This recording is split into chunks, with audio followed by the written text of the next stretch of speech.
Hello, I'm Sasha, and last month I read 12 Chairs by Ilof and Petrov. So let's talk about it. If you've never heard about this book, don't worry. It would be weird if you did. 12 Chairs is a satirical novel written in 1927 by the partnership of Soviet journalists Ilya Ilyov and Evgeny Petrov.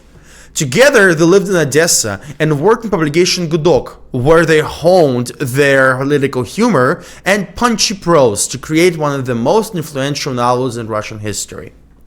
The idea for the novel came from Petrov's brother, Valentin Katayev, who was already an established author at the time. Katayev saw the potential of the young authors working together, so he decided to form a trio to write a novel to celebrate the 10-year anniversary of Soviet Revolution. Valentin planned on Ilof and Petrov to write most of the book, while he would be the editor and the consultant to the inexperienced writers. However, when Ilof and Petrov presented the first draft to him, Valentin recognized their talents and genius and stepped away from the creative process. He left a deep mark on the novel by being the one to propose the premise and being the inspiration behind the most iconic character in the book, Ostap Bender. Valentin was quoted to be charming, persuasive, and quick-witted. He carved out a path for himself to become a celebrated author by being, a good author and having the ability to predict and appease the powerful people in the Soviet party. Quick disclaimer, I am not an expert in the USSR politics, far from it, but I can confidently say that USSR state was not built on the right of free speech. Publications were under strict governmental control, and many authors were repressed by the way they portrayed the party or the communist way of life. On top of that, in 1920s, USSR was still a young country recovering from a long and bloody revolution. After Lenin had a debilitating stroke in 1922, he was not fit to lead the country. So Joseph Stalin, Leon Trotsky, and Nikolai Bukharin aggressively battled for power. In this political environment, Vasily Katayev directed the young authors to write a satirical book to celebrate the revolution and ridicule Trotsky in support of Stalin and Bukharin. They delivered a masterpiece that got so popular so quickly it was beyond USSR's censorship. I'll point out an example where the authors ridiculed Trotsky's international-looking ideas as we're going through a quick plot synopsis. Well, not so quick. 12 Chairs follows the story of Polit Matveyevich Vorobyaninov, ex-boyar who was stripped of his status after the revolution. In the beginning of the book, he and his mother-in-law live a peaceful, quiet life in the town N. Vorobyaninov was a prideful old man who, despite his modest financial and social situation, acted with pompous importance towards the citizen of the city. Due to his boyar status, he was used to a feeling of superiority that never really went away even after metamorphosis into a regular USSR citizen. I know I probably said that all wrong. I'm trying my best. Vorobyaninov new normal life was over when in her dying bed his mother-in-law confessed that before Bolsheviks stripped them of their possessions, she hid all the diamonds and jewelry in one of the 12 chairs from the set they used to own. In her delirious state, she also shared this information with the priest Fyodor. After she passed, Vorobyaninov calculated that one of his chairs had about 150,000 rubles, which at the time was a lot of money. He didn't calculate, though, that he couldn't really spend the money in any extravagant way in USSR back in the day, but Vorobyaninov was a prideful and a greedy man. He promptly left his life in town N and set out to find his family's inheritance. At the same time, priest Fyodor, who vowed to reject all earthly possessions and seek fulfillment from God alone, left after Vorobyaninov to beat him to the treasure. This esteemed member of clergy had a secret dream of owning a small candle-making plant in Samara where he and his wife could live a peaceful and blissful life. We don't spend a lot of time with Fyodor and only catch up to him in brief struggles for chairs with Vorobyaninov and the letters he sent to his wife. Fyodor and his entrepreneurial spirit does not fit well with common representation of priests, who are usually portrayed as kind men and giving people, leaders of the community. Fyodor was a greedy coward who stayed in church only to avoid the military recruitment. Because he's the only representative of the church in the novel, there's no one to defend the institution from unrelenting ridicule by the authors. In the end of the story, Fyodor was literally left with nothing. After chasing the wrong set of chairs, he lost all his money and his mind. A message that is very much approved by Soviet politics. Quick fun fact, people say that Fyodor Dostoyevsky was one of the main inspirations behind the character. But let's come back to Vorobyaninov. The first thing he did when he came back to Starograd, where he lived, was to return to his family's old estate. There he found the handyman and Ostap Bender, a young and charismatic conman who talked his way into working Vorobyaninov for half of the profit. I am shocked how much aura Ostap has in this novel. From the first pages, Ostap became the most interesting character in the book. He wasn't planned to be one of the main characters in the beginning of the writing process, but he conquered the hearts of the authors and took over the narrative. His imposing physical appearance, quick wit, deep understanding of the human psyche, and how to manipulate the social interactions to his favors create the sense that the character can do no wrong.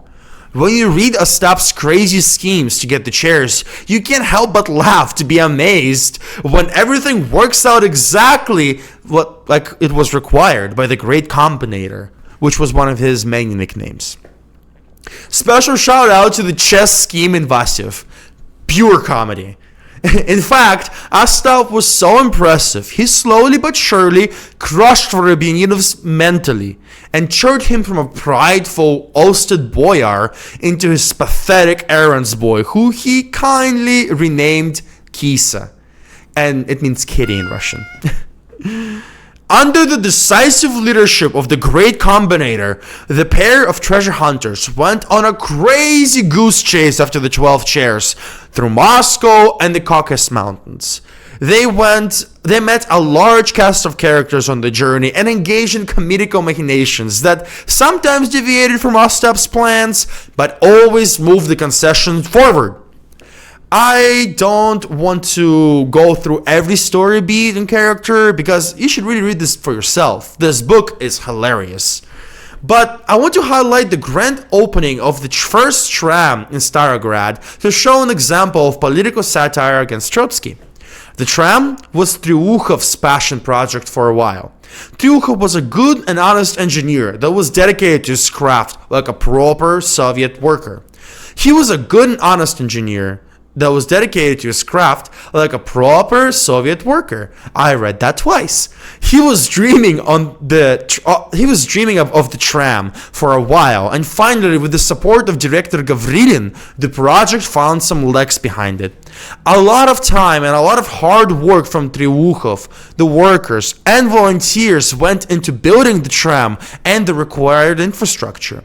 Finally, everything was ready. The city was about to start its new life with the tram gracefully gliding the streets on the shiny rails. Everyone was celebrating. However, when the time came to give speeches, it seemed like both Triukhov and Gavrilin could not stop talking about the state of international affairs. We just read about the sacrifice and labor of Soviet workers that went to the construction under the vision of Triukhov. And all they talked about was Chamberlain, boyars in Romania, and deprivation of the Western society. The crowd was visibly turned off from the performances, and only after the speeches concluded and the trams were let loose, life came back to the crowd. This was one of the examples of how the authors sadly ridiculed Trotsky's idea, as it really was quite ridiculous to talk about international affairs so much during the grand opening of the tram in Starograd.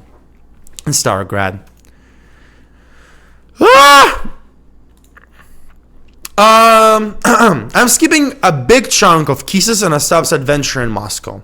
But they ended up on the boat with traveling theater that used 4 of their chairs as props. The entire reason for the theater to leave Moscow and sail on Volga was to stop by cities along the way and promote buying government bonds. There is a jab at Soviet propaganda here in 2 ways. Firstly, the play the theater is performing was changed beyond belief to fit the communist agenda. One of the creative directors was literally having a mental breakdown on the boat after signing his name on this project. However, he's a practical man. He quickly calmed himself down and convinced himself that the play is actually not that bad. And who is he to judge the art? Secondly, because it was a propaganda voyage, a bunch of reporters and cameramen from the government came aboard to make a movie about the tour. During one of the stops, a truly magical scene broke down on the beach. People from the city and the theater troupe were partying and dancing in the sunset. A beautiful sight that authors themselves said that filmmaker could film a masterpiece here. Right after that, the director from Moscow went out of his room. He looked at the sight in front of him and grabbed the party leader to film him over the sunset. Right after he got his shot, the director came right back to his room. No inspiration, no nothing. Reading this really made me feel for the artists that were and still are forced to use their talents against their wish to support the people in power. Anyways, after coming back to Moscow, Vorobyaninov and Ostap acquired and got disappointed by 11 chairs. The last one was lost in the city before their departure, so Ostap, like a hound, ventured to the streets of Moscow to look for the treasure. In the meantime, useless Kisa Vorobyaninov was left behind, alone in his room, dirty, dejected. He was glooming in the darkness, losing his mind day by day. He was terrified that Ostap would leave him behind when he found the last chair. And Ostap's constant jokes at Kisa's expense didn't quell those fears. But the great combinator never left his friend. Ostap found the chair and showed Vorobyaninov where it was. That's it! Tomorrow they'll be rich! Ostap couldn't help himself from making fun of poor Vorobyaninov for his uselessness, dirtiness, and threatened to take all the money for himself. Something snapped in Vorobyaninov, and that night, before they planned to steal the last chair, he killed Ostap Bender to keep the entire treasure for himself. Major spoiler alert! Alert! The next day, alone, Vorobyaninov opened the last chair and there was nothing. The chair was empty. A one-eyed guard appeared in front of a confused Vorobyaninov and explained that he found the diamonds by accident and the money was used to build the community center where the chair was found. Here I want to read author's explanation of what exactly happened to the diamonds. I didn't have it opened, but here we go. Сокровище осталось. Оно было сохранено и даже увеличилось. Его можно было потрогать руками, но нельзя было унести. Оно перешло на службу другим людям. This is when the last wits of Vorobyanin's mind snapped, and he officially lost his mind. I skipped a lot of iconic characters and hilarious happenings on this journey. I didn't want to spoil the entire novel for you, and I urge you to read it for yourself if you found it interesting. Yeah, you know the ending if you watch this video, and the rough idea of what and where and who. But this book is not great because of its complicated and intricate plot. The main enjoyment comes from the different characters we meet, hilarious situations we find our heroes in, and what we can learn about the life in 1920s USSR from them.